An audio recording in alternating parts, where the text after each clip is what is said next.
Hello viewers, আসসালামু আলাইকুম। আজকে সুন্দর একটা টপিকস নিয়ে আমি এই মুহূর্তে আপনাদের সম্মুখে হাজির হয়েছি। যদি সময় থাকে আমার এই ভিডিওটা দেখার চেষ্টা করবেন, হয়তো ভালো লাগবে। টপিকসটা হলো যে আমরা বিয়ের আগে একে অপরের সাথে সম্পর্ক করি কিংবা ভালোবাসি, তখন দেখবেন একে অপরের খুবই ভালো লাগে এবং একে অপরের ছাড়া কিছু বোঝেন না।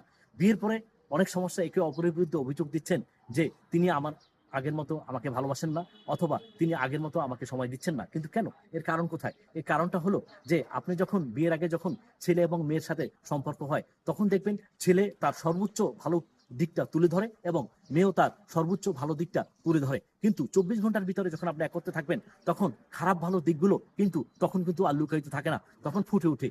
এর ফলেই সমস্যাটা দেখা যায়। তখন ভালো মন্দ মিলিয়ে যে মানুষের জীবন, এটা যদি আপনি বুঝতে পারেন তাহলে কিন্তু সমস্যার সমাধান হয়। কিন্তু আমরা সেটা বুঝতে চাই না, বিধায় একে অপরের সাথে ঝগড়াঝাটি মিলে থাকে এবং ডিভোর্সের পরিমাণ বেড়ে যায়। এর কি সমাধান নাই? অবশ্যই সমাধান আছে। এর সমাধান হলো দুইজনে মিলে বসেন এবং আলোচনা করুন। দেখুন আপনার ভুল কোথায় এবং তার ভুল কোথায়। দুইটা ভুল একত্র করে কম্প্রোমাইজ করে যদি জীবনকে চলতে পারেন, তাহলে ডিভোর্সের পরিমাণ অনেক কমে যাবে। বাংলাদেশের কিন্তু প্রচুর পরিমাণ এই মুহূর্তে ডিভোর্সের পরিমাণ বেড়ে যাচ্ছে।